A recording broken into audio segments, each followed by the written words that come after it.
Halo, selamat pagi saya ucapkan kepada semua pemirsa pendengar dari Mutiara Kebenaran yang saya kasih dalam Tuhan. Apa kabar Anda pada pagi hari ini? Atau mungkin siang atau malam Anda mendengarnya?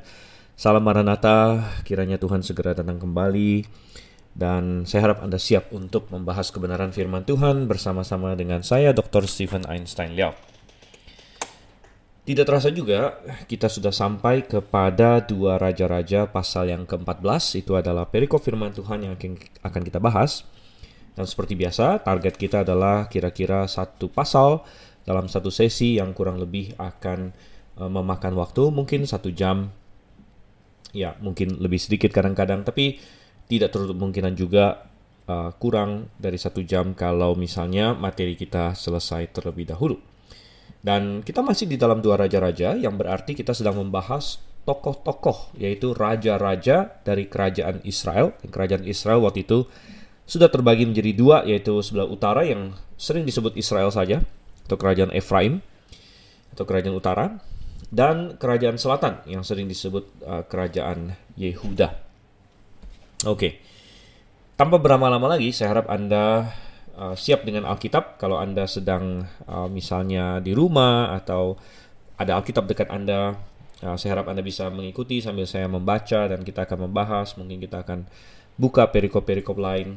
Atau kalau Anda sedang mendengarkan ini mungkin sambil di perjalanan dan lain sebagainya, maka silakan mencamkan ayat-ayat yang akan kita bacakan, akan kita bahas. Dan sekalipun kita akan membahas tokoh-tokoh di sini yang jauh dari kita, dari segi waktu, mungkin dari segi geografis juga, ya Israel jauh dari kita di Indonesia atau dimanapun Anda sedang mendengarkan ini saat ini.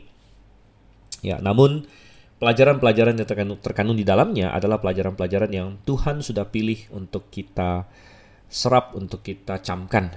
Ya, karena tentu Alkitab ini secara volume terbatas, artinya ini bukan kitab yang ya kalau sekarang ensiklopedi saja dulu terbatas ya. Sekarang lalu ada muncul Wikipedia. Saya rasa semua pemirsa tahu Wikipedia sudah ada di internet sekian lama dan itu bisa ditambah terus tanpa ada batas boleh dibilang. Artikel-artikel ya jutaan artikel sudah ditulis. Namun Alkitab tidak demikian. Ya, Alkitab ya, bayangkan Alkitab yang sekarang saja yang kita punya saja berapa banyak orang Kristen yang membacanya sampai selesai.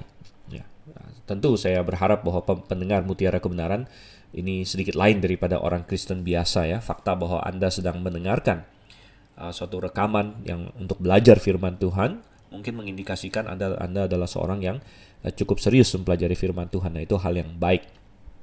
Jadi saya rasa mungkin pendengar Mutiara Kebenaran sekalian adalah orang-orang yang secara rata-rata kemungkinan sudah selesai membaca Alkitab lebih tinggi daripada orang Kristen lain.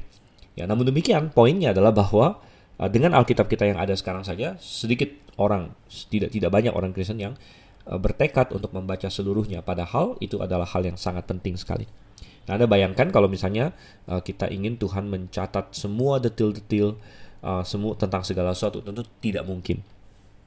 Oleh karena itu benar apa yang Alkitab katakan bahwa segala kitab suci, seluruh kitab suci itu sudah Tuhan pilih, sudah Tuhan inspirasikan, yaitu hal-hal yang mengandung hal-hal yang penting untuk kita ketahui, ya, pelajaran-pelajaran yang relevan bagi kita.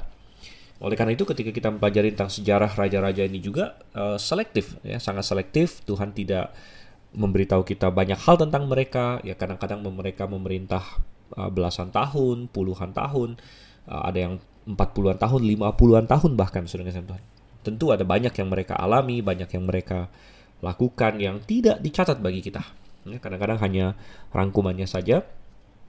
Ya, namun kita mengucap syukur bahwa kita punya rangkuman dari Tuhan. Ya, jadi Tuhan merangkum seluruh hidup seseorang. Ini adalah penilaian Tuhan. Ini adalah pelajaran yang kita bisa tarik dari Dia. Ini sungguh hal yang indah. Oke, jadi 2 Raja-Raja pasal 14 sekali lagi. Dan sebelum kita membaca, saya akan memimpin kita di dalam doa terlebih dahulu. Bapa yang di surga, dengan hati yang riang gembira dan penuh sukacita kami datang karena kami memiliki firman-Mu. Sungguh Tuhan ini adalah pedoman, seperti kata pemazmur, suatu terang bagi kaki kami, ya, pelita bagi kaki kami, terang bagi jalan kami. Tuhan, kami mengucap syukur untuk itu. Kami tahu bahwa kami memerlukan penerangan dari Engkau lebih lanjut untuk bisa memahami firman-Mu dengan sebaik-baiknya. Itulah permohonan permintaan kami. Kami berdoa di dalam nama Yesus Kristus. Amin. Oke. Kita akan baca dulu ayat 1 dari 2 Raja-Raja pasal 14. Dalam tahun kedua zaman Yoas bin Yoahas, Raja Israel, Amazia anak Yoas, Raja Yehuda menjadi raja. Oke, kita stop sana dulu. Jadi di pasal 14 ini kita akan mulai mempelajari seorang raja yang baru, namanya adalah Raja Amazia. Amazia ini adalah raja dari kerajaan selatan.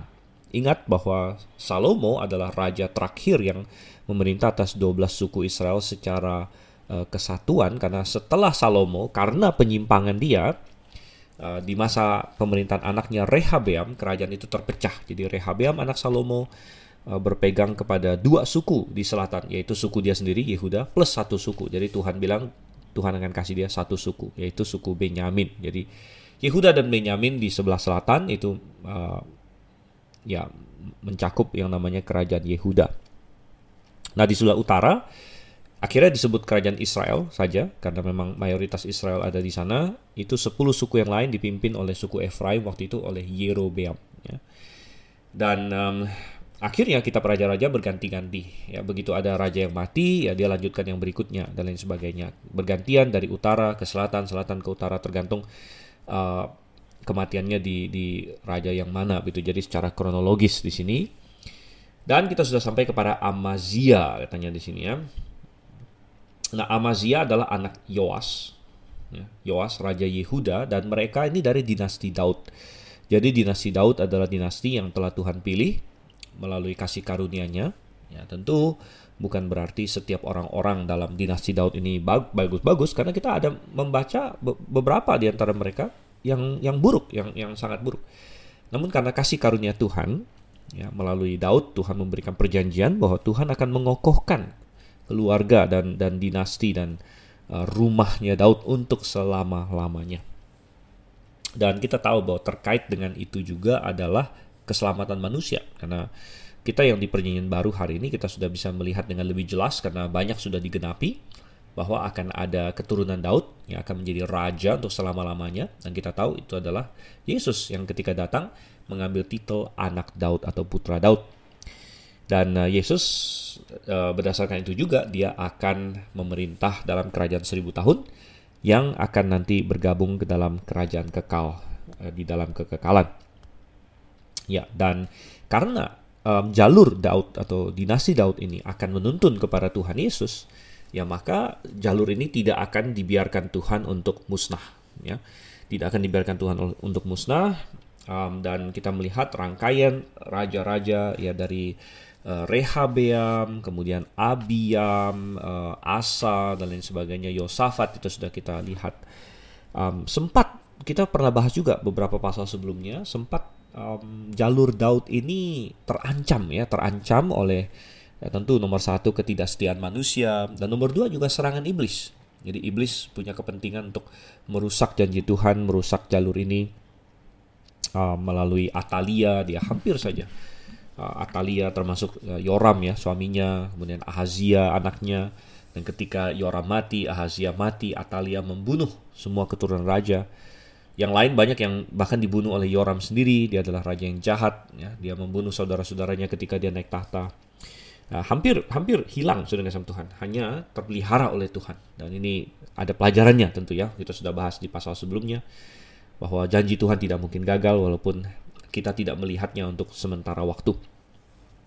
Dan akhirnya janji Tuhan itu muncul kembali ya, setelah tersembunyi ya, melalui pribadi Yoas. Nah, Yoas ini akan menjadi bapak dari Amazia. Dan Yoas adalah raja yang mulai memerintah paling muda, yaitu dari umur 7 tahun dia sudah mulai memerintah.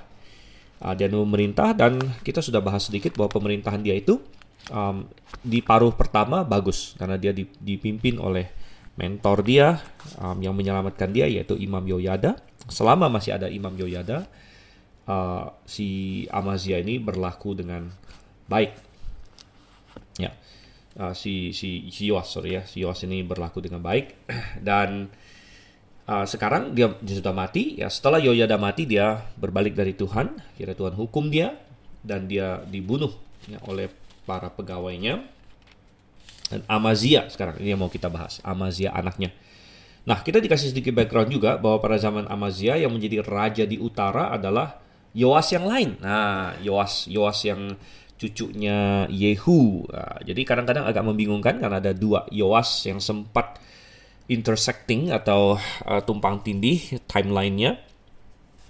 Ada Yoas utara, Yoas selatan. Jadi kita harus memahami ya, Yoas selatan ini anaknya Ahazia dan dari garis Daud.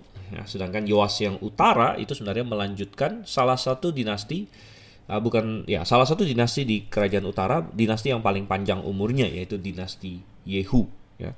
Dan karena Yehu melaksanakan kehendak Tuhan untuk membalaskan murka Tuhan atas Ahab dan pemerintahannya, Tuhan berjanji bahwa Yehu akan dinasti dia akan berlanjut sampai kepada keturunan yang keempat. Oke. Nah, coba kita lihat sekarang tentang Amazia lebih lanjut lagi, ayat yang kedua, 2 Raja-Raja 14. Ia berumur 25 tahun pada waktu ia menjadi raja, dan 29 tahun lamanya ia memerintah di Yerusalem. Nama ibunya ialah Yowadan dari Yerusalem. Ia melakukan apa yang benar di mata Tuhan, hanya bukan seperti Daud bapak leluhurnya. Ia berbuat tepat seperti yang diperbuat Yoas ayahnya.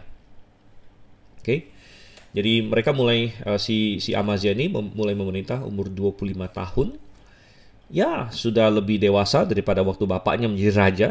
Ingat, bapaknya menjadi raja umur 7 tahun ya. Dan dia sendiri memerintah umur 25 tahun, namun masih relatif muda. Ya, mungkin bagi pendengar sekalian yang masih muda ya menganggap 25 tahun sudah dewasa ya, tapi saya rasa bagi para pendengar sekalian yang sudah berusia, kita bisa kilas balik waktu kita umur 25 tahun.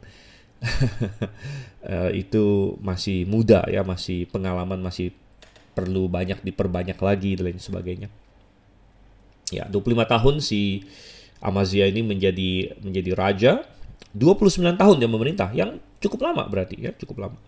Seringkali berapa lama seorang raja memerintah ada istilahnya apa ya, ada indikatornya juga begitu, seberapa dia diberkati oleh Tuhan. Walaupun tidak selalu ya, karena ada raja yang jahat yang Tuhan izinkan memerintah lama sebenarnya. Namun itu ada tujuan Tuhan juga di situ ya. Namun banyak raja-raja yang jahat ya, terutama dari dinasti-dinasti yang jahat, itu Tuhan berikan waktu pemerintahan yang pendek sekali. Ya, biasanya pada generasi kedua. Jadi seperti Yerobeam, dia jahat, lalu Tuhan bilang, oke, kamu dinasti kamu tidak akan bertahan, dan anaknya segera dibunuh, segera digulingkan. Ya. Demikian juga ada si Baesa, jahat juga, dan anaknya juga langsung digulingkan dan lain sebagainya. Jadi si Amazia di sini memerintah 29 tahun. Nama ibunya Yowadan, dan biasanya raja-raja di Yehuda terutama ya, itu disebut nama ibunya di sini. Disebut nama ibunya yang sepertinya memberitahu kita bahwa ada peran dari para wanita ini, para ibu-ibu ini kepada anaknya. Sekali lagi, pada waktu itu mereka menjalankan suatu praktek yang tidak ideal, yaitu praktek poligami gitu. Nah, kita harus paham bahwa di zaman dulu terang belum sebanyak hari ini, terang kebenaran belum sebanyak hari ini, walaupun sudah ada terang, jadi bukan juga mengexcuse mereka 100%, bukan juga memberikan alasan bagi mereka, tapi memang benar bahwa Tuhan Yesus berkata, kepada siapa banyak diberi, banyak akan dituntut. Dan dengan datangnya Yesus Kristus masuk ke era perjanjian baru, kanon yang lengkap, ya, bahkan nggak usah jauh-jauh, ketersediaan Alkitab hari ini dibandingkan zaman itu, wah itu nggak ada bandingannya, saudara. Hari ini Anda bebas punya Alkitab dengan berbagai format, berbagai bentuk elektronik ya, dengan search function. Dan kalau Anda tinggal di Indonesia atau di negara lain yang masih termasuk bebas, Anda boleh beli Alkitab sebebas-bebasnya. Hanya ada sedikit, tidak banyak negara yang masih melarang Alkitab ya hari ini. Mungkin ya seperti Korea Utara dan lain sebagainya, ada sih ya. Saya dengar kayak Saudi Arabia juga dulu berapa tahun yang lalu tidak boleh Alkitab masuk ya, tapi mereka nggak bisa cegah gimana juga kalau kamu bawa handphone, saudara-saudara. Jadi ketersediaan firman Tuhan hari ini dibandingkan, ya nggak usah jauh-jauh ya, 1000 tahun lalu, apalagi dibandingkan dengan di zamannya Amazia yang kalau kita tarik-tarik ya berarti berapa sih, 2700-an tahun yang lalu kira-kira ya. Itu seperti langit dan bumi, seperti siang dan malam bedanya. Betapa orang manusia hari ini punya akses kepada kebenaran, akses kepada firman Tuhan yang begitu lebih daripada zaman itu, sehingga ya ini adalah zaman di mana manusia dituntut lebih sebenarnya, zaman kasih karunia ya. Banyak orang berpikir zaman kasih karunia itu zaman di mana kita lebih bebas berbuat dosa. Salah, saudara Tuhan. Itu konsep yang salah sekali ya. Banyak orang berkata, oh kita hidup di zaman kasih karunia ya, berarti kita lebih bebas berbuat dosa. Tidak. Justru kasih karunia, Anda ada baca apa yang Tuhan Yesus katakan di Matius ya. Di Matius pasal 5 Anda baca, kalian sudah mendengar ya, jangan membunuh, tapi aku berkata kepadamu, barang siapa yang membenci saudaranya, barang siapa yang marah kepada saudaranya tanpa sebab, lain sebagainya, itu sudah melakukan dosa juga. Jadi kasih karunia justru membuat kita lebih memahami lagi hakikat dosa dan memberikan kita kemampuan untuk melawan dosa pada akarnya bahkan. Demikian juga dengan masalah percabulan. Kamu sudah mendengar, jangan berzina. Aku berkata kepadamu, barang siapa melihat seorang perempuan dan menginginkannya dalam hatinya, bernafsu dengan dia dalam hatinya, dia sudah berzina, ya. Jadi ini adalah zaman kasih karunia. Itu berarti zaman di mana kita seharusnya lebih paham dan lebih bisa melawan dosa gitu. Dan oleh karena itu standar hari ini beda ya bagi pemimpin-pemimpin umat Tuhan seperti gembala-gembala dan lain sebagainya. Tuhan bilang syarat seorang penilik adalah suami dari satu orang istri. Tidak boleh poligami. Poligami adalah penyimpangan, kesalahan, penyimpangan dari idealnya Tuhan, begitu. Nah, tentu bukan berarti Anda masuk neraka, karena neraka bukan ditentukan oleh masalah satu atau dua dosa. Yang neraka adalah masalah apakah Anda sudah diselamatkan atau belum, dosa Anda sudah ditanggung oleh Yesus atau belum. Namun kalau Anda jatuh ke dalam dosa poligami, ya jelas Anda tidak qualify ya, Anda belum memiliki kerohanian, kematangan rohani yang cukup untuk bisa menjadi pemimpin di dalam jemaat gitu, pemimpin umat Tuhan. Nah, ini sedikit berbeda dengan di zaman dulu di mana pemimpin umat Tuhan seperti raja-raja mereka. Nah, pada waktu itu umat Tuhan dalam bentuk kerajaan ya, seperti Israel ya, kita tahu bahwa raja-raja yang dianggap hebat waktu itu pun masih melakukan penyimpangan ini ya. Contohnya Daud, Salomo kita nggak usah ngomong lagi ya. Tapi Daud ya, dia punya lebih dari satu istri dan lain sebagainya. Ya, dan Tuhan masih mentolerir itu ya, karena ya sekali lagi di zaman perjanjian baru ada terang yang lebih gitu. Tapi salah satu efek samping dari poligami adalah keterlibatan ayah ya dengan anak itu cenderung kurang sebenarnya. Dan ya ada konsep zaman dulu bahwa membesarkan anak itu tugas ibu begitu, tugas ibu ya. Yang salah sebenarnya. Anda tinggal baca kitab Amsal bahwa hai anakku ya, kata-kata si pengamsal di situ, penulis Amsal, hai anakku. Jadi betapa penting seorang ayah menyalurkan hikmat kepada anak-anaknya dan menasehati anak-anaknya dan mengawasi tumbuh kembang dan terutama secara rohani dari anak-anaknya.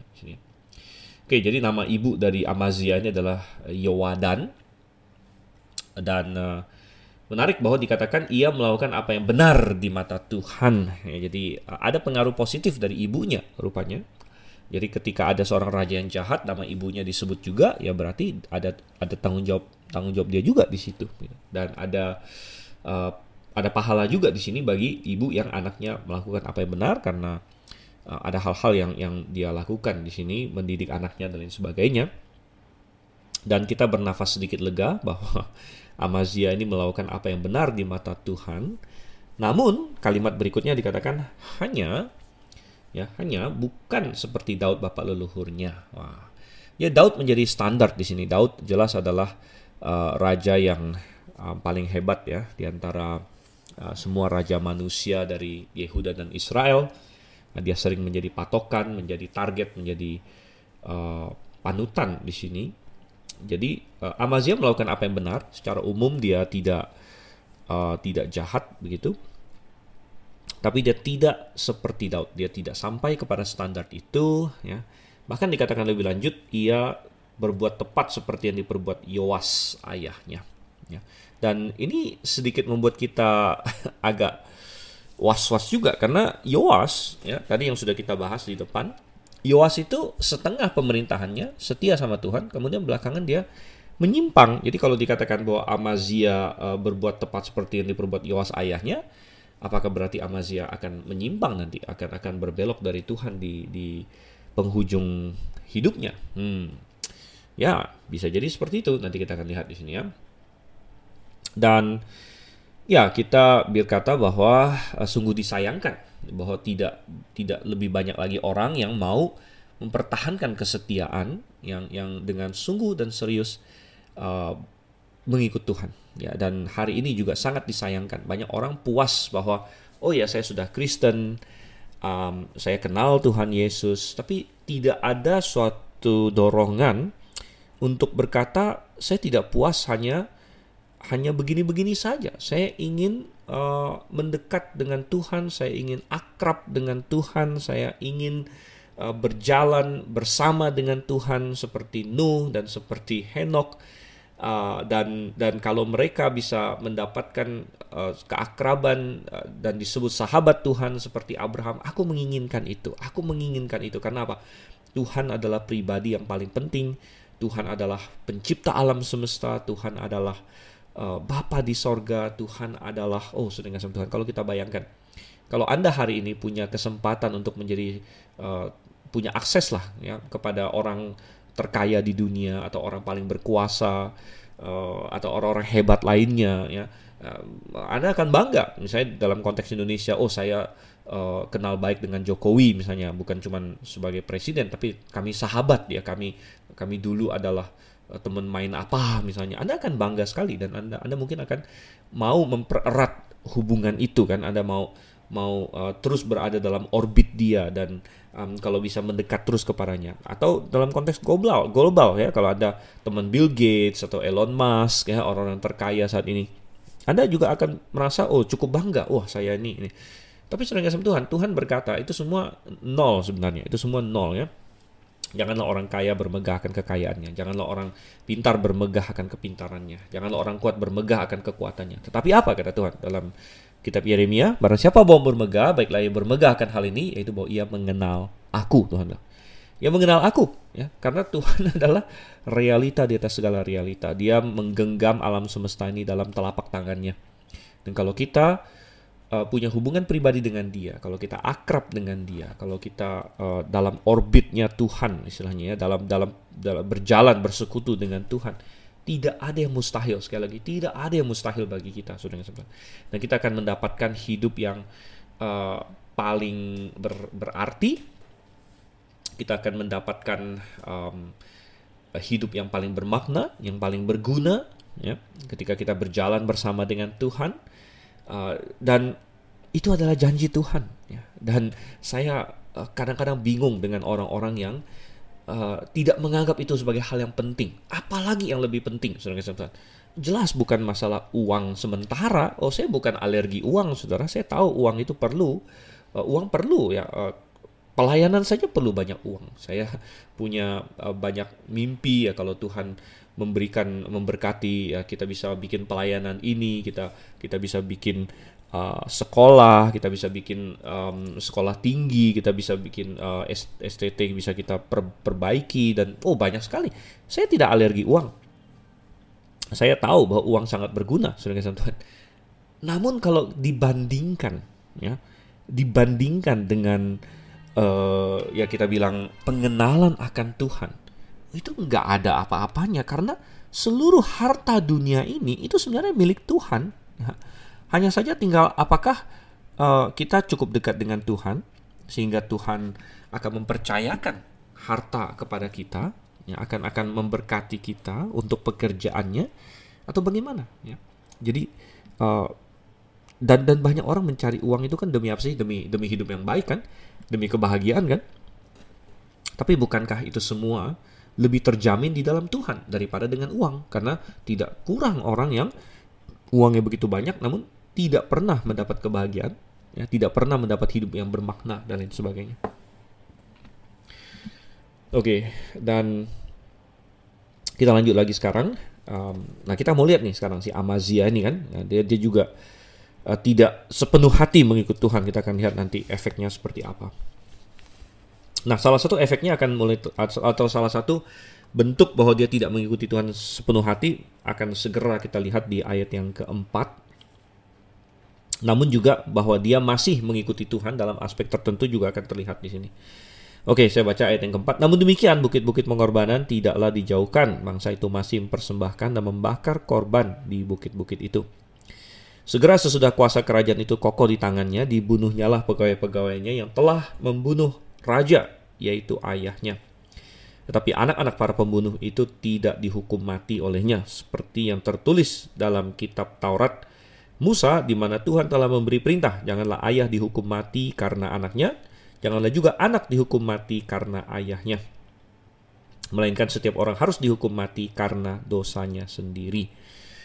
Oke, dalam 3 ayat ini kita melihat bagaimana nomor 1 dia memang melakukan apa yang benar di mata Tuhan, ya, tapi juga nomor 2 bahwa tidak sampai tahap yang ideal, gitu, tidak sampai tahap yang sampai seperti Daud lah istilahnya begitu. Di mana dia taat sama Tuhan adalah dalam hal bagaimana dia menuruti firman Tuhan. Ya. Jadi pertama kita ingat bahwa bapaknya Yoas itu kan mati dibunuh oleh pegawai-pegawainya sendiri. Dan setiap kali hal seperti itu terjadi, sebenarnya kita tidak begitu senang ya. Daud saja tidak mau sampai membunuh Saul, walaupun secara manusiawi segala pembenaran bisa kita ajukan bahwa Daud sudah berhak untuk membunuh Saul karena Saul sudah berkali-kali mau membunuh Daud. Ya. Jadi kalau Daud membunuh Saul itu boleh dianggap sebagai semacam tindakan pembelaan diri begitu. Nah, Yoas walaupun dia di akhir hidupnya memang menyimpang, ya, tapi ya. Dia dibunuh oleh pegawai-pegawainya. Nah, tentu itu salah satu bentuk hukuman Tuhan kepada Yoas ya. Tapi tidak membebaskan para pembunuhnya ini. Jadi Tuhan bisa meminjam kejahatan manusia untuk melakukan kehendaknya. Ya, Tuhan meminjam kejahatan manusia untuk menghukum manusia lain. Itu sering terjadi. Bukan Tuhan yang program mereka bukan robot, mereka bertindak sesuai dengan kehendak bebas mereka, tapi Tuhan izinkan itu terjadi, Tuhan loloskan, Tuhan muluskan lah istilahnya kejahatan mereka supaya bisa terjadi sebagai bentuk hukuman kepada Yoas. Nah, ketika Amazia sudah kokoh, maka sudah benar dan tepat bahwa dia menghukum mati para pembunuh ini. Ya tentu, ya orang-orang ini adalah orang-orang yang membunuh ayahnya, memberontak kepada bangsa, jadi mereka harus dihukum mati. Nah, tetapi satu hal di sini adalah bahwa dia tidak menghukum mati anak-anak mereka atau istilahnya keluarga mereka yang bertentangan dengan praktek pada zaman itu. Dan ini memberitahu kita bahwa sebenarnya kalau manusia mau memikirkan, ya mereka tidak harus selalu mengikuti pola zaman itu. Ya sekali lagi dalam segala hal, tadi yang kita sebut pola poligami misalnya kan, poligami marak waktu itu, normal, dianggap normal waktu itu. Tapi demikian juga misalnya praktek misalnya apalagi kejahatan yang dianggap besar seperti ini ya, membunuh raja, itu sangat lazim sekali zaman itu. Yang dibunuh itu satu keluarga, ya, satu keluarga. Ya. Karena dianggap berbahaya. Nomor satu, kalau anak-anaknya dibiarkan hidup bisa akan balas dendam suatu hari, ya. Tapi dan sering juga dianggap untuk mengirimkan pesan kepada orang-orang lain bahwa, kalau kamu melakukan ini bukan hanya kamu yang mati, sebuah keluarga kamu ya akan dibunuh juga. Tetapi ini bertentangan dengan prinsip Tuhan. Di dalam kitab Ulangan, sebagaimana dikutip di sini, Tuhan memberi suatu prinsip bahwa tiap-tiap orang harus bertanggung jawab atas dirinya sendiri. Ayah jangan dihukum mati karena anaknya, anak jangan dihukum mati karena ayahnya. Ya. Ini adalah prinsip tanggung jawab pribadi. Jadi di dalam Alkitab, saudara kasih Tuhan, itu ada 2 prinsip. 1, prinsip tanggung jawab pribadi. 2 adalah prinsip tanggung jawab bersama, di mana dua-duanya ada dengan proporsi dan aspek masing-masing ya. Bahwa tiap-tiap orang bertanggung jawab atas dirinya sendiri itu benar. Contohnya adalah di dalam kasus seperti ini ya. Ketika anaknya tidak tahu apa-apa dan tidak bisa mencegah bapaknya dan sebagainya, apalagi kalau anaknya masih kecil dan sebagainya, maka tidak ada urusannya mereka dihukum. Bahwa mereka kehilangan ayah mereka dan lain sebagainya, itu sudah cukup penderitaan lah istilahnya ya. Tetapi ya sekali lagi ada juga prinsip tanggung jawab bersama atau di mana Alkitab juga ada ya. Misalnya saya punya tanggung jawab untuk ketika tetangga saya berbuat jahat, saya punya tanggung jawab untuk menegur dia juga, begitu contohnya. Ya, dan artinya apa yang terjadi di masyarakat, saya tidak boleh tutup mata begitu saja, begitu. Saya adalah penjaga saudara saya juga. Nah, itu juga ada prinsip seperti itu. Tapi dalam kasus yang satu ini, prinsip yang benar adalah, anaknya tidak bersalah. Anaknya tidak bersalah, dia tidak boleh dihukum mati. Ya, ini dalam hal ini Amazia berlaku sangat benar, saudara Tuhan. Nah, apakah anak-anak bisa kena getahnya oleh orang tua? Ya, jelas bisa. Ya, jelas bisa. Sekali lagi, tindakan seseorang bisa mempengaruhi orang-orang sekitarnya. Salah satunya adalah bahwa mereka harus tumbuh besar tanpa ayah, karena ayah mereka dihukum mati. Gitu. Dan seringkali orang tua memberi teladan yang buruk kepada anak-anaknya dan menyebabkan anak-anaknya mempengaruhi anak-anaknya untuk melakukan hal yang jahat juga. Oke, kemudian di ayat 4 tadi kita balik lagi bahwa salah satu hal yang tidak dilakukan oleh Amazia adalah menyingkirkan bukit-bukit pengorbanan. Nah, bukit-bukit pengorbanan ini dia begini, kenapa Tuhan tidak ingin ada bukit pengorbanan sekalipun untuk Tuhan gitu. Jadi kadang-kadang bukit pengorbanan ini ditujukan kepada Yehova, kepada Tuhan juga, tapi Tuhan tidak mau. Bahkan Tuhan sudah perintahkan bahwa penyembahan itu harus hanya di Yerusalem saja. Ya, tidak boleh di sembarang tempat, kamu tidak boleh bikin mesbah-mesbah sembarangan. Ya. Nah, karena ini sudah di zamannya Israel. Tidak sama dengan zaman Abraham. Kita baca Abraham, Ishak, Yakub, mereka pergi dari tempat ke tempat, lalu mereka dirikan mesbah, ya. Mereka ke Hebron dirikan mesbah, mereka ke Betel dirikan mesbah, dan sebagainya. Nah, di zaman Israel, apalagi zaman kerajaan dan apalagi ketika Yerusalem, bait suci sudah dibentuk, mereka tidak punya hak lagi untuk bikin mesbah di berbagai tempat. Mereka harus menyembah di Yerusalem itu. Dan alasannya salah satunya adalah karena yang bukit-bukit pengorbanan ini gampang sekali berubah.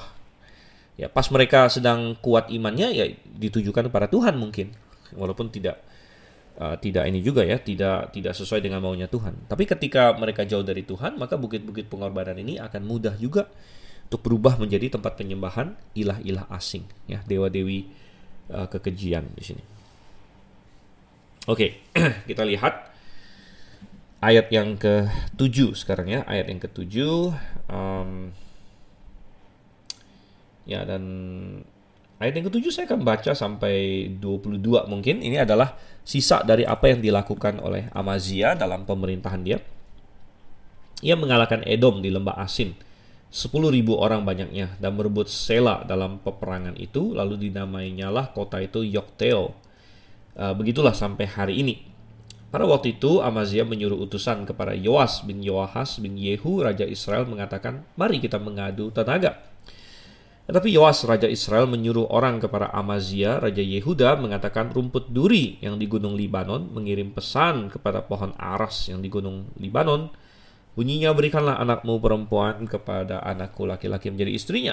Tetapi binatang-binatang hutan yang ada di gunung Libanon itu berjalan lewat dari sana, lalu menginjak rumput duri itu. Memang engkau telah mengalahkan Edom, sebab itu engkau menjadi tinggi hati. Cukuplah bagimu mendapat kehormatan itu dan tinggallah di rumahmu. Untuk apa engkau menantang malapetaka sehingga engkau jatuh dan Yehuda bersama-sama engkau? Tetapi Amazia tidak mau mendengarkan, sebab itu majulah Yoas, raja Israel, lalu mengadu tenagalah mereka, ia dan Amazia, raja Yehuda, di Bet-Semes yang termasuk wilayah Yehuda. Yehuda terpukul kalah oleh Israel, sehingga masing-masing lari ke kemahnya. Yoas, raja Israel, menangkap Amazia, raja Yehuda, anak Yoas bin Ahazia di Bet-Semes. Lalu Yoas masuk ke Yerusalem dan membongkar tembok Yerusalem, dari pintu gerbang Efraim sampai ke pintu gerbang sudut 400 hasta panjangnya.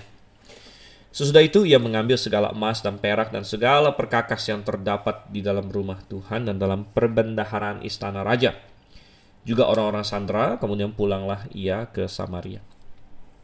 Selebihnya dari riwayat Yoas, apa yang dilakukannya dan kepahlawanannya dan bagaimana ia berperang melawan Amazia, raja Yehuda, bukankah semuanya itu tertulis dalam kitab sejarah raja-raja Israel? Kemudian Yoas mendapat perhentian bersama-sama dengan nenek moyangnya dan ia dikuburkan di Samaria di samping raja-raja Israel. Maka Yerobeam anaknya menjadi raja menggantikan dia. Oke, jadi ini sedikit rangkuman dari pemerintahan Yoas yang di utara dan juga Amazia ya. Kita lanjutkan lagi ayat 17 sampai 22. Amazia bin Yoas, Raja Yehuda masih hidup 15 tahun lamanya.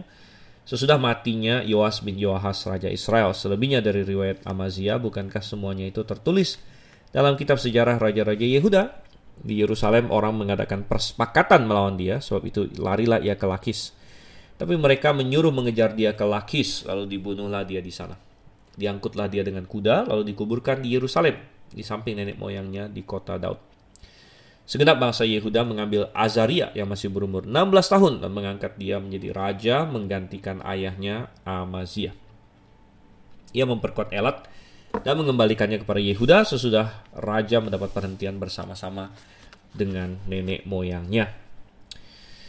Oke, salah satu insiden yang penting dalam pemerintahan Amazia adalah perang melawan Edom, lalu yang kedua adalah perang melawan Israel di sebelah utara. Dan ketika dia berperang melawan Edom, sebenarnya detailnya ada tercatat lebih mendetil di dalam 2 Tawarik pasal 25. Nah, kita tidak akan baca saat ini, karena nanti kalau mutiara kebenaran sudah sampai ke 2 Tawarik, kita pasti akan lebih mendalam lagi di sananya. Tapi kalau kita intip lah sekilas, di 2 Tawarik, maksud saya. 2 Tawarik pasal 25, di situ ada secara lebih mendetil tentang peperangan melawan Edom dan peperangan melawan Israel. Pertama adalah peperangan melawan Edom dulu.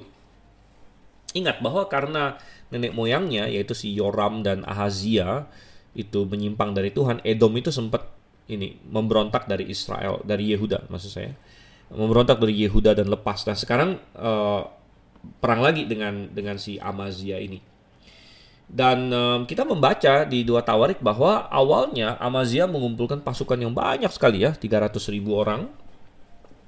Dan itu jauh lebih banyak dari 10.000 ya. Orang Edom cuma 10.000. Dilawan 300.000. Tapi kita harus paham bahwa Edom kan bertahan ya dengan kota-kota batunya dan lain sebagainya. Mereka dalam posisi defensif, bertahan di kota-kota mereka. Jadi penyerang itu memang harus punya pasukan yang jauh lebih banyak begitu. Namun kalau kita baca di 2 Tawarik, sebenarnya Amazia juga menyewa ya 100.000 pasukan dari Israel. Jadi dia kayak bikin pasukan gabungan Israel, dia sewa semacam mercenary atau ya kayak prajurit bayaran gitu, untuk membantu dia memerangi Edom ya. Namun firman Tuhan datang bahwa tentara Israel ini, karena Israel menyimpang dari Tuhan, tentara Israel ini tidak disertai oleh Tuhan karena mereka menyembah lembu emas begitu. Sehingga Tuhan bilang sama Amazia, jangan suruh orang Israel ini ikut gitu, karena Tuhan tidak beserta mereka. Dan Amazia bertanya, loh Tuhan, aku kan sudah bayar ke mereka. Tuhan bilang, nggak apa-apa ya, Tuhan bisa kasih kamu uang yang lebih dari yang kamu bayar itu. Nah akhirnya si Amazia nggak jadi bawa 100.000 orang Israel ini. Dia menyerang Edom dan Tuhan memberikan mereka kemenangan yang luar biasa di situ ya. Orang Edom dikalahkan dan lain sebagainya. Nah tetapi dari situ ya terjadi suatu kesalahan. Nah disinilah mulai jatuhnya Amazia ya, bahwa ketika dia mengalahkan Edom dan lain sebagainya, sangat aneh bahwa dia malah tertarik dengan berhala-berhala Edom gitu. Entah apa artnya bagus mungkin ya, atau apa istilahnya di desainnya cakep atau gimana begitu. Intinya bahwa Amazia membawa berhala-berhala Edom, lalu mulai tertarik dan menyembah kepada berhala-berhala Edom, yang ditegur oleh Nabi bahwa ngapain kamu ini? Kan ini mereka baru saja kamu kalahkan gitu.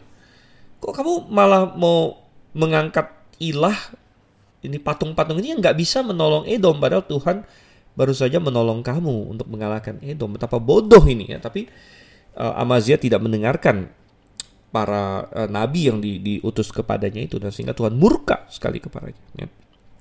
Dan karena Tuhan murka, maka Tuhan menggunakan Israel yang di sebelah utara untuk menghukum mereka. Jadi kalau misalnya dia setia sama Tuhan, Tuhan pasti lindungi ya. Tapi karena mereka tidak setia, ya Tuhan biarkan musuh untuk menggerogoti, mempersulit dan menyerang mereka. Sehingga 100.000 orang Israel yang tadinya dipulangkan, yang nggak jadi dibawa oleh si Amazia untuk berperang itu, mereka kesel gitu. Nah mungkin kita pikir ngapain kesel gitu kan, sudah dibayar nggak usah perang lagi ya. Tapi mungkin maksud mereka adalah kalau mereka ikut berperang, mereka bisa dapat lebih lagi melalui jarahan. Ya, jadi mereka kesel, akhirnya mereka menyerang kota-kota Yehuda. Tidak jadi dibawa menyerang Edom, mereka menyerang kota-kota Yehuda, ya, menewaskan sekian ribu orang lah. Yang memberikan alasan bagi Amazia untuk menyerang Israel, gitu ya. Dan waktu itu Israel rajanya Yoas, gitu kan. Dan Amazia sepertinya mengirim surat tantangan kepada Yoas. Nah, Yoas balas dengan suatu cerita lah, ejekan gitu ya. Intinya bahwa kamu ini siapa sih gitu ya? Kamu menang melawan Edom kok udah kayak merasa kuat begitu. Dia membandingkan dirinya adalah seperti pohon aras Libanon, sedangkan Yehuda itu seperti rumput duri gitu kan. Ya, sepertinya kok mau dibandingkan gitu kan, nggak bisa dibandingkan ya. Nah, ya itu berarti bahwa di bawah kepemimpinan Yoas itu dia sudah berhasil membangun pasukan yang cukup kuat di sini. Tapi kembali faktor utamanya adalah Tuhan sebenarnya. Berapa hebat pun pasukan kamu, kalau Tuhan tidak menyertai ya pasti kalah begitu. Dan di sini kita melihat bahwa justru yang tidak disertai oleh Tuhan adalah Amazia. Bukan berarti Yoas raja yang baik, Yoas juga raja yang buruk. Tetapi Tuhan ingin menghukum Amazia melalui Yoas, ya, sehingga ketika mereka berperang, benar, Amazia kalah, bahkan tertangkap hidup-hidup. Dan jadi kesalahan pribadi Yoas menyebabkan konsekuensi yang bukan hanya pribadi. Ya. Yerusalem dibongkar tembok-temboknya, jadi diperlemah, emas perak di bait suci dirampok, ya, sehingga bait suci dipermalukan di sini. Ya, dan ya banyak tawanan yang diambil ya, dan ini adalah suatu benar-benar penghinaan lah kepada Amazia. Dan kembali kita ingat bahwa ketika kita meninggalkan Tuhan, ya ada konsekuensi di sini, ada konsekuensi. Dan ternyata benar yang kita suspek di awal, bahwa seperti Yoas di akhir hidupnya dia menyimpang, demikian juga Amazia di sini ya. Nah, rupanya ketika Amazia ditangkap oleh Yoas dan sebagainya, popularitas dia runtuh. Ya, dan mungkin orang menyalahkan dia, gara-gara kamulah ya, Yerusalem dipermalukan, temboknya dihancurkan dan lain sebagainya. Sehingga akhirnya anak buah dia sendiri bersepakat untuk melawan dia. Ya.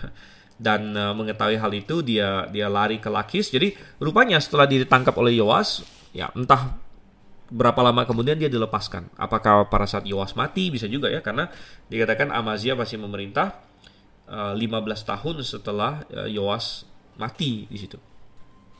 Jadi bisa jadi dia dilepaskan pada saat Yoas mati.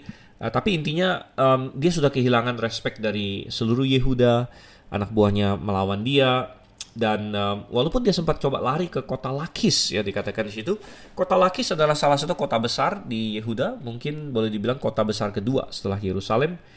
Dia coba lari ke Lakis, tapi para konspirator ini berhasil membunuh dia, dan dia dikuburkan. Dan anaknya Azaria, yang nama lainnya adalah Uzia, menjadi raja selanjutnya pada umur 16 tahun di sini. Ya, demikianlah kisah Amazia. Seorang raja yang sekali lagi mulai dengan cukup baik, tapi tidak berakhir dengan baik. Dan kembali mengingatkan kita semua, jangan hanya mulai dengan baik. Mulai dengan baik penting, tapi yang lebih penting lagi adalah bertahan setia mengakhiri dengan baik. Oke, sekarang kita baca ayat yang ke-23 sampai dengan ayat yang ke-29. Kita beralih ke raja di utara lagi, kali ini Yerobeam bin Yoas. Ya. Ayat 23, dalam tahun ke-15 zaman Amazia bin Yoas, Raja Yehuda, Yerobeam anak Yoas, Raja Israel menjadi raja di Yerusalem, yang memerintah 41 tahun lamanya. Ia melakukan apa yang jahat di mata Tuhan, ia tidak menjauh dari segala dosa Yerobeam bin Nebat yang mengakibatkan orang Israel berdosa pula. Ia mengembalikan daerah Israel dari jalan masuk ke Hamat sampai ke Laut Araba sesuai dengan firman Tuhan Allah Israel yang telah diucapkannya dengan perantaran hambanya Nabi Yunus bin Amitai dari Gad Hefer. So, Tuhan telah melihat betapa pahitnya kesengsaraan orang Israel itu sudah habis lenyap, baik yang tinggi maupun yang rendah kedudukannya, dan tidak ada penolong bagi orang Israel. Tetapi Tuhan tidak mengatakan bahwa ia akan menghapuskan nama Israel dari kolong langit. Jadi ia menolong mereka dengan perantaran Yerobeam bin Yoas. Selebihnya dari riwayat Yerobeam dan segala yang dilakukannya dan kepahlawanannya, bagaimana ia berperang dan bagaimana ia mengembalikan Damsyik dan Hamat Yehuda ke dalam Israel, bukankah semuanya itu tertulis dalam kitab sejarah raja-raja Israel?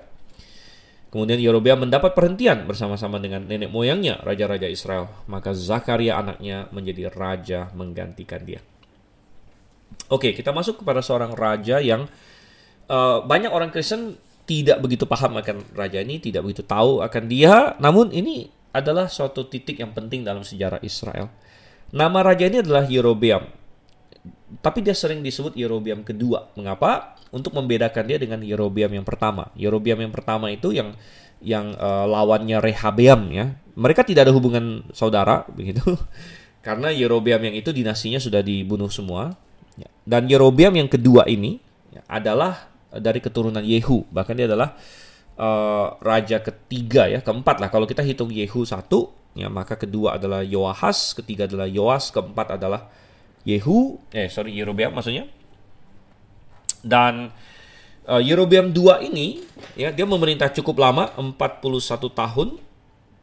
Tuhan menyimpulkan bahwa dia tetap jahat di sini, ya, karena dia tidak menyimpang dari dosa Yerobeam bin Nebat. Ya. Dia mempertahankan penyembahan lembu emas yang menyebabkan Israel berdosa. Namun saya katakan ini adalah raja yang sangat menarik, ya, karena di zaman dia Tuhan memberikan sedikit kelegaan kepada Israel. Ya, tadi kita ada baca bahwa oleh karena kasih karunia-Nya, bukan karena orang Israel baik-baik dan tidak, bukan karena itu, tapi karena kasih karunia, maka Tuhan memberikan kelegaan kepada mereka, begitu, ya, melalui raja Yerobeam ini yang terbukti sebagai raja yang kalau kita lihat secara manusiawi sukses, secara manusiawi sekali lagi, ya, tentu kalau berdasarkan kriteria rohani dia gagal, ya, Tuhan menilai dia raja yang jahat. Tapi dilihat purely secara politik dan kenegaraan dia cukup sukses karena dia mengembalikan kejayaan Israel, boleh dibilang gitu. Dia mengembalikan kejayaan Israel. Dia merebut kembali banyak daerah yang sudah hilang. Dia memperkuat Israel secara ekonomi dan sebagainya. Dan ini adalah masa semacam the last golden era sebelum Israel benar-benar hancur begitu. Dan alasan Tuhan melakukan ini adalah Tuhan memberikan mereka kesempatan terakhir sebenarnya, ya. Jadi Tuhan sudah menggunakan berbagai cara. Tuhan sudah pakai nabi-nabinya, Elia, Elisa, kita sudah tahu. Tuhan pakai Hazael, ya, untuk menyerang mereka sebagai disiplin dan sebagainya. Dan kali ini Tuhan memberikan mereka kesempatan terakhir. Lihat nih, kalau kamu mau benar-benar berbalik kepadaku, aku punya kuasa untuk memulihkan kalian, istilahnya begitulah, ya. Tuhan membuktikan bahwa andai kata Israel mau sungguh-sungguh pada dia, Tuhan jauh-jauh sangat-sangat mampu untuk memberikan mereka kejayaan, kedamaian, dan apapun yang mereka minta di sini. Oleh karena itu Tuhan dalam kasih karunia-Nya mengizinkan Israel untuk sedikit pulih di zaman Yerobeam secara politik, secara ekonomi, dengan harapan bahwa Israel akan pulih secara rohani juga, ya. Penemuan-penemuan arkeologi dari zaman ini mengokohkan catatan Alkitab bahwa memang di zaman sekitar tahun-tahun pemerintahan Yerobeam ini ada ekspansi ekonomi di Israel, ya. Rumah-rumah lebih besar ini ditemukan secara arkeologi, ya. Rumah-rumah penduduk mengalami ekspansi menjadi lebih besar dan lain sebagainya. Mereka juga secara politik berhasil menang atas beberapa musuh mereka. Dan Tuhan juga bekerja melalui Nabi Yunus, dikatakan di sini, ya. Jadi Nabi Yunus ada Tuhan pakai untuk memberikan nubuat tentang kejayaan Israel, ya. Dan ini sangat menarik. Nabi Yunus ini adalah yang sama dengan yang di kitab Yunus, yang Tuhan suruh ke Niniwe, ya, lari lalu ditelan ikan dan lain sebagainya itu. Dan ada suatu pelajaran juga di sini. Sebenarnya kita tidak tahu sih yang mana yang terjadi duluan, ya. Apakah peristiwa di kitab Yunus ataukah yang dia bernubuat di dua raja-raja di sini. Tapi saya selama ini memahaminya seperti ini. Walaupun sekali lagi tidak ada urutan di dalam Alkitab yang dinyatakan spesifik. Tapi saya memahaminya seperti ini. Bahwa Yunus awalnya itu tidak mau ke Niniwe karena rasa patriotisme dia. Ya, dan sedikit recap bahwa Asyur mulai bangkit sebagai kekuatan yang besar. Asyur banyak melakukan serangan-serangan ke daerah Syria, Aram, dan juga Israel. Dan Yunus waktu itu mungkin pada masa mudanya ya, mungkin begitu patriotik dia tidak mau membantu bangsa yang adalah lawan Israel, yaitu Asyur, Niniwe itu ya. Itu yang dia katakan. Dia tahu bahwa Tuhan adalah Allah yang penuh belas kasih, yang kalau orang bertobat akan tidak jadi menghukum dan lain sebagainya. Yunus tidak mau ya. Jadi dia tidak mau. Mungkin kalau Yunus Tuhan bilang, aku utus kamu bernubuat untuk Israel, ya dia akan senang gitu. Iya Tuhan, aku mau bernubuat untuk Israel. Tapi kalau untuk Niniwe saya nggak mau. Nah, ini konsepnya. Sampai Tuhan ajar Yunus ya dengan pelajaran yang pahit, dengan dia ditelan ikan dan sebagainya. Dan sampai di akhir kitab Yunus kita melihat sepertinya Yunus mulai paham di situ ya. Bahkan dengan pelajaran pohon jarak dan sebagainya, Yunus mulai paham di situ. Dan saya mendapatkan menarik bahwa ini pemahaman saya, bahwa setelah Yunus paham dan menerima bahwa ya Tuhan juga mengasihi bangsa-bangsa lain, barulah Tuhan pakai dia untuk menubuatkan kejayaan Israel begitu. Hal yang mungkin dia dambakan gitu. Hal yang dia senang ya dia menubuatkan tentang kemenangan Yerobeam II dan lain sebagainya. Dan ya Yunus perlu belajar dulu gitu, baru Tuhan kasih hal ini. Nah, ini tentu adalah pelajaran yang baik bagi kita juga di sini. Dalam masa pemerintahan Yerobeam II, sekali lagi Tuhan memberikan kelegaan dengan harapan orang Israel akan berbalik. Apa yang terjadi, saudara-saudara? Ternyata tidak ya, mereka tidak berbalik. Dan kelegaan yang Tuhan berikan pada mereka tidak mendorong mereka untuk membuat suatu perubahan dan pertobatan yang real gitu. Nah, beberapa orang nabi bernubuat dalam zaman ini. Kalau kita lihat di kumpulan kitab nabi-nabi kecil, Nabi Hosea, Nabi Amos ya, mereka bernubuat ya di zamannya Yerobeam di sini. Dan kalau Anda baca ya, seperti Amos, dia ada banyak berseru, "Oi kalian ya yang makmur begitu kan. Kalian yang menerima kelegaan, tapi ternyata kalian masih tetap jahat gitu." Dan sebagainya. Tidak ada suatu perubahan rohani ya. Dan itu akhirnya yang akan istilahnya memutuskan nasib Israel, bahwa ternyata setelah Tuhan kasih kesempatan terakhir tidak ada perubahan, dan kekalahan Israel sudah dimulai ya, karena setelah dinasti Yehu selesai nanti boleh dibilang tidak ada lagi yang kuat ya. Yerobeam inilah boleh dibilang raja Israel kuat yang terakhir di sini ya. Oke, jadi ini adalah Yerobeam. Walaupun Israel jahat ya, tapi Tuhan tetap tidak menghapuskan Israel sama sekali ya. Dan ini kita dapatkan berulang-ulang dalam sejarah, bukan hanya satu kali, tapi banyak kali ya. Tuhan tetap menyisakan remnant atau sisa yang masih setia, yang kadang-kadang sekali lagi seolah-olah terkubur di bawah tanah, underground, tapi janji Tuhan tidak pernah gagal, lalu nanti akan muncul lagi begitu. Bahkan adanya bangsa Israel, negara Israel hari ini ya, saya merekam ini tahun 2024. Negara Israel dideklarasikan tahun 1948 setelah 1800-an tahun hilang gitu ya. Dan itu adalah bukti bahwa Tuhan masih memegang janjinya. Nah, sebenarnya negara Israel yang hari ini mengingatkan saya akan masa-masa Yerobeam ya, karena negara Israel hari ini belum sepenuhnya berbalik kepada Tuhan, masih banyak jahatnya. Bahkan Israel itu terbelah dua ya, satu yang sangat religius ya, dengan Yahudi ortodoksnya. Satu lagi yang sangat sekuler, penuh dengan ateis, pendukung LGBT dan lain sebagainya. Dan Israel hari ini boleh dibilang makmur ya, mereka walaupun negara kecil namun cukup makmur. Namun mereka masih jauh, mereka masih menolak Yesus Kristus. Dan oleh karena itu Tuhan masih izinkan berbagai masalah menimpa mereka ya, perang dengan Hamas yang sedang berlangsung dan banyak lagi yang lain. Jadi kita mendoakan supaya mereka segera bertobat dan menerima Mesias mereka. Dan sambil menunggu itu ya tentu kita menantikan kedatangan kembali Yesus Kristus. Oleh karena itu kita berkata Salam Maranatha, saudara-saudara. Salam Maranatha, dan saya akan undur diri dulu. Kiranya semua yang kita bahas hari ini menjadi pelajaran yang indah bagi kita. Baik, saya Dr. Sumian Seleo. Sampai ketemu sesi selanjutnya. Amin.